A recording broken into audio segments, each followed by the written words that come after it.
आज यहाँ पे एकत्रित सभी भारतीय किसान यूनियन चंदौली जी की टीम मेंबर्स, सभी हमें आसपास के गांव के सरपंच, साथी, युवा, किसान और जितने भी यहाँ पे समर्थक हैं आज किसानों के मुद्दे के लिए, मैं ये कहूँगी कि मैं हरियाणा डेमोक्रेटिक फ्रंट की तरफ से आज यहाँ पे एक अपनी उपस्थिति दर्ज करा रही हूँ। ये उपस्थिति निर्मल सिंह जी के नाम पे ही है और हर कोई जानता है निर्मल सिंह जी खुद एक किसान है। किसानों के मुद्दे से हमेशा जुड़े रहे, हमेशा उसे अपने सर आंखों पे रखा हुआ है। कोरोना के चलते वो संक्रमित है, पॉजिटिव है, वो आजकल कहीं आ जा नहीं सकते। तो जब आज ये धरने का हमारे साथियों ने हमें बताया, गोपाल जी ने बताया और हमें सारे हमारे जैसे तेजवीर भाई ने बताया, तो उन्होंने कहा कि हमने जरूर जाना है वहाँ पे बात करने। लेकिन अगर मैं यहाँ आके आपसे बात करूँ तो मैं ये कहूँगी आज बस ये समझना कि बहन और एक बेटी आपसे कुछ अपने दिल की बात कर रही है। मैंने किसानों के मुद्दे पे बहुत से धरने देखे, जैसा कि अभी मेरे भाई ने अमरजीत ने इतनी सारी बातें कही। 2014 का चुनाव लड़ा गया था स्वामीनाथन रिपोर्ट लागू करने के नाम। किसानों ने सरकार बदल दी थी क्योंकि पिछली सरकार ने स्वामीनाथन रिपोर्ट लागू नहीं की। तो 2019 में क्या होगा? आज मैं सिर्फ आपसे कुछ दिल की बातें करूंगी, कोई बहुत बड़े भाषण नहीं है मेरे पास। दिमाग में सवाल आता है कि 2019 में क्या हो गया? क्या स्वामीनाथन रिपोर्ट लागू हो गई थी जो किसानों ने सारी वोटें डाली? कुरुक्षेत्र में चौधरी निर्मल सिंह जी एमपी का चुनाव लड़ रहे थे। उस वक्त किसानों ने शुगर मिल के आगे ट्रॉलियां खड़ी करके धरने दे दिए। हमने सोचा किसान तो अब की बार भाजपा के खिलाफ जाएगा, लेकिन ऐसा हुआ नहीं। जब चुनाव के बाद एक हमारे आए पापा जी से कोई बात करने, पापा जी ने कहा क्या रहेगा? कहते कि भाजपा जीती। मैंने कहा ऐसा कैसे? कहते किसान पड़ गए भाजपा को सारे। प्रधान जी ने कहा कैसे भाई? उन्होंने कहा मेरे आगे बुजुर्ग खड़े थे लाइन में, ये किस्सा मैं पहले भी बता चुकी हूँ और ये सच्चा किस्सा है। कहते मैंने पूछा ताऊ किधर? कहते 2000 की घंटी बज गई अकाउंट में, भाजपा को डर लगा।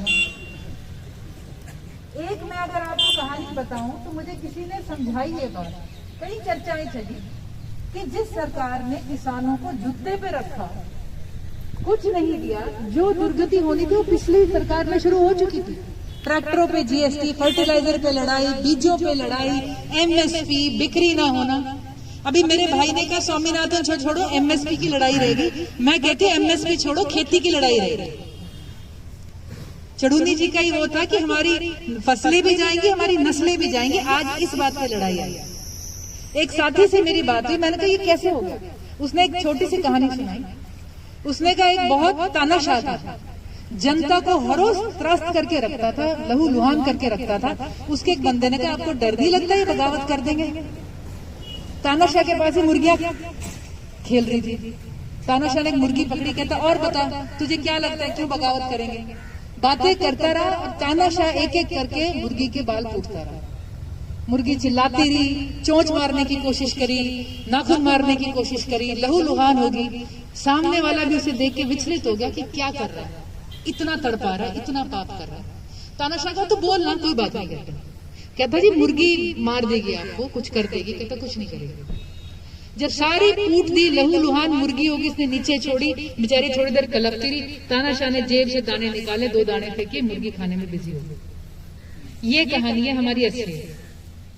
पिछले सरकार के 5 सालों में सबको पता है मंदसौर के किसानों पे गोलियां चली। शायद हरियाणा वाले आराम से बैठे रहेंगे, शायद पंजाब वाले आराम से बैठे रहेंगे, किसान मर रहा था।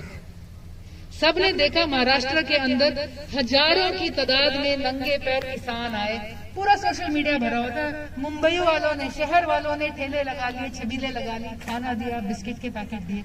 सबने किसानों के लहू लुहान पैर दिखे। फिर भी भाजपा 2019 में जीती। कोई फर्क नहीं था गांव पूरी तरह पे। आज आपसे कहा जाता है सरपंच हमारे साथ नहीं। मैं कहती हूँ सरपंचों को छोड़ो ना, एक बार अगर सरपंच ने सरपंची जीत ली, उसे तो अगली ग्रांट की चिंता है। ग्रांट नहीं मिलेगी तो लोग उसे मार देंगे। वो आपकी लड़ाई नहीं लड़ेगा, लड़ाई आपने लड़नी है, हमने लड़नी है। और विपक्ष में जो बैठा होता है बड़ा आसान होता है उसके लिए कहना कि ये ऐसे है, हम ऐसा कर देंगे। क्या इतने सालों बाद आजादी के, क्या हम इतने भी बड़े नहीं हुए कि जैसे लड़कियां फेयर एंड लवली की एड देके फेयर एंड लवली खरीद लेती है? क्या आज भी हम चुनावी वादे पे यूं बह जाते हैं? आपको पता होना चाहिए, आप मेरे से बड़े हैं, आप सब मेरे से बड़े हैं। वो कहते हैं ना जिस तन लागे वो तन जाने। आज ये सिर्फ कुछ दिल की बातें। हैरानगी होती है कि ये कोई नई बात नहीं, फिर भी हो गया, फिर भी भाजपा जीती। फिर भी हरियाणा में लोगों ने बदलाव चाहा। मैं कहती कांग्रेस पार्टी ने अपने पैरों पे कुल्हाड़ी मार दी थी, उन्हें ही नहीं पता था हमारी सरकार आ सकती है। उन्होंने लोगों के साथ विश्वासघात कर बैठे, उन्होंने लोगों को मौका नहीं दिया जीतने। लेकिन जो भी लड़ाई होगी वो आपने लड़नी है। सरपंच छोड़िए, पार्टी छोड़िए, पार्टी को डिलीवर करना चाहिए। हमारे संविधान में लिखा है ये सरकार for the people, by the people, of the people. कब से ये गुरु बन के सर पे बैठने लगे? कब से आप हाथ फैलाओगे? हम क्यों हाथ फैलाएं? एक ही जगह हाथ चलाना होता है, सड़कों पे नहीं, इन पे नहीं, कहीं नहीं। वो होता है जिस दिन वोट दबती है।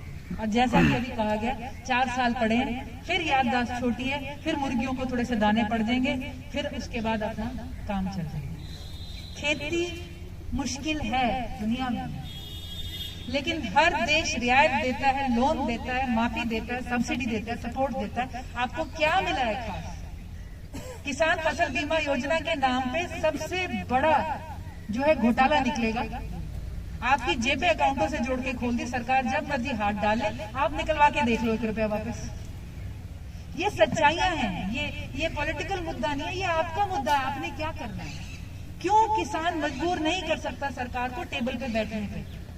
क्यों किसान मजबूर नहीं कर सकता मैनिफेस्टो पे डिलीवर करने पे? ये आपका संगठन, और जैसे कहा कि हमारी शक्ति है, हमारा दृढ़ निश्चय है, याददाश्त रखनी पड़ेगी। क्योंकि जब 4 साल बीत जाएंगे, 1-2 ग्रांट आ जाएगी, ये सारी बातें उड़ जाएंगी और 5 साल के लिए फिर बली हो जाएगी सारी। खेती बहुत जरूरी है। तर्कशास्त्री कहेंगे जब हम आजाद हुए थे, जैसे जीडीपी की बात हुई, देश की अर्थव्यवस्था में पैसा किधर से आता है? उस वक्त 50% पैसा खेती से आता था। हमारे पास इंडस्ट्री नहीं थी, कुछ नहीं था। आज वो कहेंगे जी आज तो खेती 15% में सीमित रह गई है। देश में 100 रुपया हो रहा है ना, अगर तो उसमें से 15 खेती से आता है। अर्थव्यवस्था में 15 पैसा रह गया वो हिसाब, लेकिन जो थाली हर रोज लगा के अपने बच्चों को खिलाते हैं ना, उस थाली में 100% किसान का योगदान आज भी। ये हमें समझना, हर किसी को समझना। बड़ी बड़ी कंपनियां आ जाएंगी, बड़े बड़े बंदे रूल जाएंगे। आज ये कार्यक्रम में जा रहे थे, ब्रह्मपाल राणा जी मेरे साथ यहाँ पे आए होंगे, हमारे सीनियर नेता है हरियाणा डेमोक्रेटिक फ्रंट के। एक मशीन गुजरी, भैया ने कहा चित्रा मशीनों का भी कमाल है।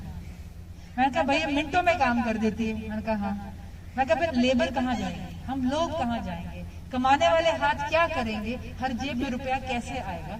खेती से आज तकरीबन 60% देश जुड़ा हुआ है। उसका घर, उसका चूल्हा खेती से जुड़ता है, चाहे अपनी जमीन है नहीं है। किसी भी तरह से बोने में, काटने में, बेचने में, उठाने में, जहां भी कोई जुड़ा हुआ है, ये आपकी ताकत है। और इसके अंदर मैं जब भी इस मंच पे मुझे मौका मिलता है, मैं एक चीज कहती हूँ, कोई भी अकल का इंसान इस समाज में है, चाहे प्रोफेसर है, डॉक्टर है, कुछ है, वो आज किसानों का उसे समर्थन करना चाहिए। हम सबकी रोजी रोटी का ये सवाल है। किसानों को एमएसपी मिलना चाहिए, आपकी डिमांड क्लियर होनी चाहिए। मात्र धरने नहीं, टेबल पे बैठने पे मजबूर करना चाहिए। एक किसानों को अपना जो है ना व्हाइट पेपर निकाल के कुछ तर्कशास्त्री कर लो, अच्छे थिंकर कर लो। बच्चे हमारे कितने पीएचडी करे बैठे होंगे। 4 मेन पॉइंट निकालो, ये नॉन निगोशिएबल है, तब जाके सिरे चढ़ेगी। अभी आज जब हम एंटर कर रहे थे, राणा भैया फिर मुझे बोले, कहते चित्रा देख यहाँ पे ना अभी पीटीआई वाले बैठे हुए थे बेचारे, पूछा ही नहीं किसी ने। मैंने कहा किसी को खत्म करना हो ना, इग्नोर कर दो। 4 दिन, 2 दिन, 5 दिन, 10 दिन कर लेंगे, फिर कुछ थोड़ा सा आ जाएगा, ठीक निकल जाएंगे साइड। ये नहीं होने देना। ये जो कहते हैं ना 100 सुनार की एक लोहार की, ये किसानों की ना लोहार की वोट वाले दिन नहीं पड़ती। बस ये सुनार की हम जितनी मर्जी पीटते रहे, आपसे मिलेंगे, नहीं मिलेंगे, अगले साल मिलेंगे, अब मिलेंगे। खेती के लिए क्या रियायत दी है, कौन सा लोन दे दिया, कौन सी लोन माफिया कर दी, किस चीज पे जीएसटी नहीं लगाया, डीजल पेट्रोल से ऊपर चढ़ा दिया, बिजली में कोई रियायत होती हो, सीधा बोल दिया पानी नहीं बचा फसल बदल लो। अब ये देखो ना, 1 किला उस फसल का उगा के कितना रुपया मिल रहा है, 1 किला इस फसल का उगा के कितना रुपया मिल रहा है। आपके पास अपनी बात कहने के लिए आपने लोगों को मजबूर करना है। और मैं समझती हूँ सरकारें आपने बनाई है, सरपंच आपने बनाया है, एमएलए आपने बनाया है, एमपी आपने बनाया है। उससे पहले सबके हाथ जुड़े होते हैं, बाद में सारे यूं गायब हो जाते हैं जैसे पता नहीं हमें हाथ जोड़ने हैं। हमने अपने दिमाग में ये तस्वीर नहीं करनी कि हमने हाथ जोड़ने हैं, किसी डिमांड करनी है, लड़ाई करनी है, बात करनी है। तो ये कुछ बातें थी।